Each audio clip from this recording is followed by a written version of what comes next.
Bem-vindo a mais um clipe do Gutenberg. Hoje eu quero falar um pouco com você sobre o seguinte tópico: segredos de um Job Hunter. Na última semana eu estava conversando com um executivo que foi diretor de negócio de uma grande empresa química aqui em São Paulo e que encerrou uma divisão dos seus negócios. Ele se queixava dizendo que ele batalha por um emprego há 3 anos e meio sem obter qualquer sucesso. Ele vai para uma entrevista, sai animado, dias depois ele recebe um comunicado via computador dizendo que ele está overqualified, ele está muito acima das expectativas ou das necessidades da empresa. Outras vezes é o contrário. Ele diz: Gutenberg, eu já não sei como me comportar numa entrevista, porque eu procuro me doar de tal forma a convencer o futuro empregador ou empregador em potencial, mas eu não estou indo a lugar nenhum. E aí ele mencionou vários casos que é difícil acreditar. Ele que tem mestrado, estudou no exterior, fala inglês, fala espanhol, fala português, tem 45 anos de idade e há 3 anos não consegue achar uma boa posição ou um bom emprego. Na verdade, se formos avaliar, se formos pesquisar, essa é a história de milhares e milhares de brasileiros, de jovens, de profissionais no nível médio das organizações, em nível de diretoria e algumas vezes até mesmo em nível de presidência. Porque sabemos que a crise no Brasil nos últimos anos foi muito braba. Milhares de pessoas perderam emprego. Chegamos a ter 13 milhões ou 13% da população desempregada. Estamos ganhando terreno pouco a pouco, mas mesmo assim as empresas estão cortando os altos salários. Estão cortando as pessoas com mais idade e dando preferência a quem? A juniorização. A juniorização. Por quê? Porque ela prefere investir na juventude do que naquela pessoa de fase adulta.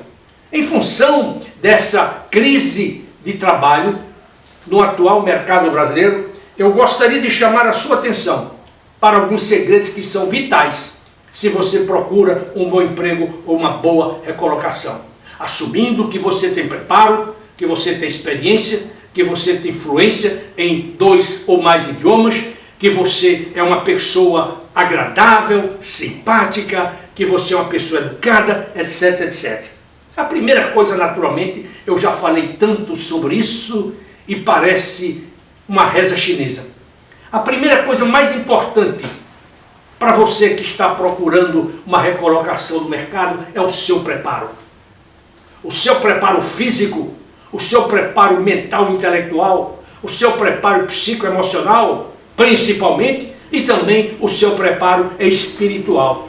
Se você não tiver essa harmonia, se você não tiver essa sincronicidade, você não vai conquistar um bom emprego, porque você certamente apresentar-se-á para uma entrevista de forma como que fora da balança.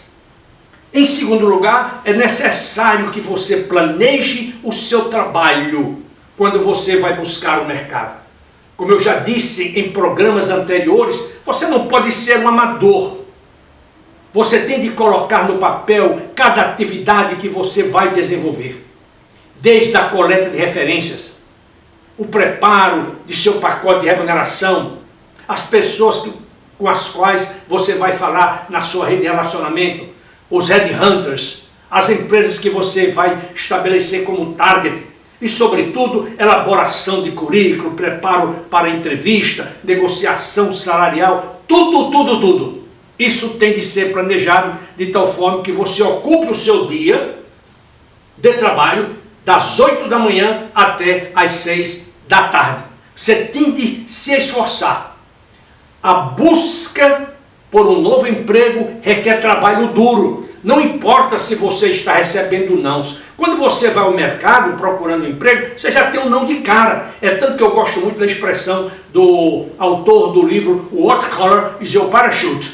Ele diz que você vai ter 99 nãos antes de receber um sim de uma entrevista. Portanto, o planejamento ele é fundamental. E não se deixe abater quando você ouve ou recebe o não de uma entrevista. 3. Presença. É super importante a maneira como você se apresenta numa organização. A forma como você anda de cabeça erecta, os ombros arqueados, o peito para frente. Todavia sem arrogância. Mas você tem que demonstrar segurança. E você tem que ocupar os espaços. Na última semana, nós perdemos uma brilhante jornalista, negra, neta de escravos. Estou me referindo a Glória Maria. Eu estava ouvindo alguns dos depoimentos dela e fiquei impressionado, não apenas com a sua inteligência, mas principalmente com as matérias que ela preparou ao longo de sua carreira como jornalista. E naqueles dias em que eu estava acompanhando tudo que era publicado sobre a Glória Maria, uma coisa me chamou a atenção. Todas as suas colegas, todos os seus colegas da Rede Globo diziam: quando a Glória Maria chega, ela ocupa todos os espaços. Não há espaço para ninguém mais, porque ela se torna a atenção. O que eu quero dizer com isso? É que quando você vem para uma entrevista, você tem que fazer com que os olhos do entrevistador brilhem e digam: este é o elemento que a nossa empresa precisa. Para isso, você precisa ter presença, você precisa ter postura, de tal maneira a conquistar, logo no primeiro minuto, a simpatia do seu entrevistador. Em quarto lugar, é necessário profissionalismo. Há pessoas, e já aconteceu comigo, eu recebi uma pessoa na minha sala de trabalho, e eu peço para que ele se sente, e a primeira coisa que ele diz é: o senhor pode me servir um café? O senhor pode me servir uma água? Isso é um erro gravíssimo que muitos entrevistados cometem. Quando você vai para uma entrevista, você tem que deixar aquele que o convidou para uma entrevista a tocar o show, a liderar a orquestra. Não é você.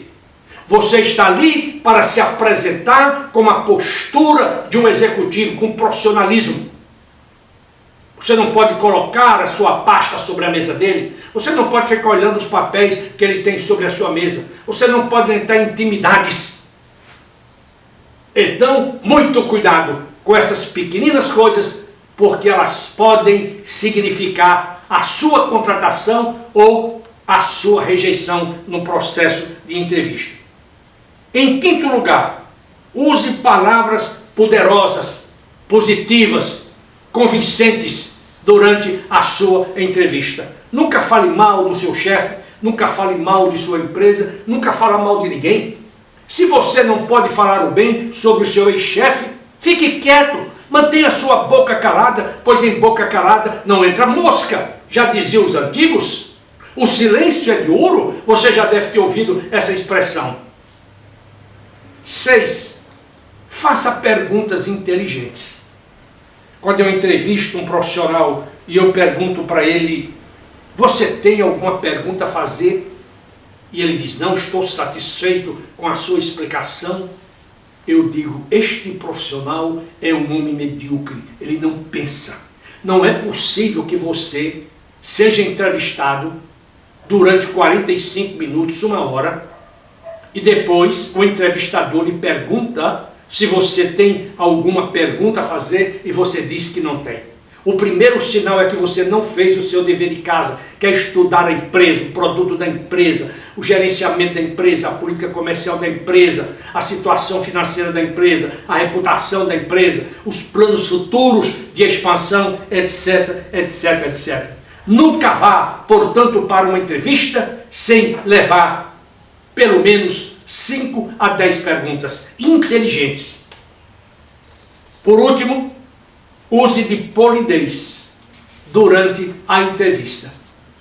Muitas vezes, alguns entrevistadores usam da falta de polidez para ver o seu equilíbrio emocional.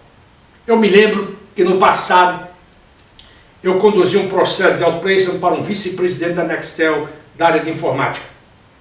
Um indivíduo extremamente inteligente, brilhante, mas o seu comportamento social, a sua inteligência emocional era basicamente nula.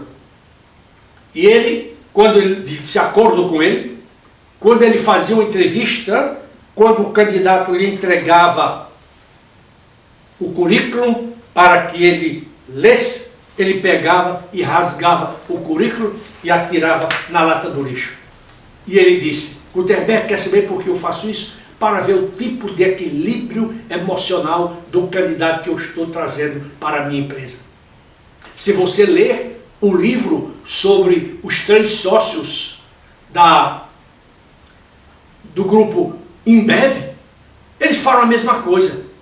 Eles faziam muito isso para chocar. Eu me lembro que, lendo sobre isso, eu creio que foi nesse próprio livro, o Goldman Sachs, muitas vezes quando conduzia uma entrevista com uma profissional, uma mulher, recém-formada, com MBA em Harvard, o entrevistador perguntava: se a senhora fosse uma mulher casada, estivesse grávida, e nós precisássemos da senhora para fazer isso, a senhora teria coragem de abortar o seu filho? Olha que pergunta!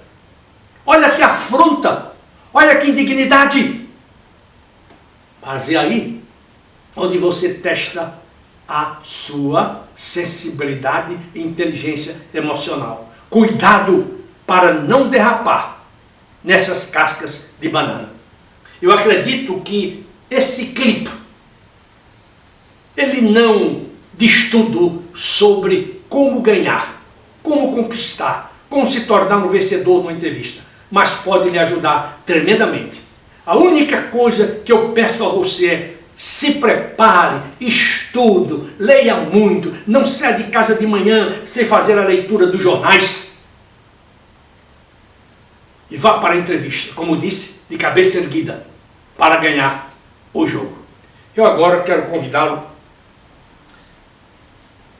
e quero chamar a sua atenção para 3 livros que escrevi no ano passado. O primeiro, As Vulnerabilidades de um Profissional, como superá-las e obter sucesso na sua carreira. Sugiro que você leia esse livro, mesmo que você não goste de ler. 2, Cartas de um Coach Executivo a seu filho. Um livro muito importante se você tem filhos na idade de 15, 16, 17, fazendo faculdade. E em terceiro, Jovens Profissionais Hoje, Profissionais de Sucesso Amanhã. Adquira estes livros, leia-os e se torne um líder verdadeiro, um executivo de verdade, um homem que vai chamar a atenção das pessoas. Agora, eu quero convidá-lo para que você visite o site da Gutenberg Consultores, www.gutenberg.com.br. Por favor, mande o seu e-mail para contato@gutenberg.com.br. Muito obrigado a você pela sua atenção e eu espero reencontrá-lo no próximo programa, se Deus assim o permitir. Até lá!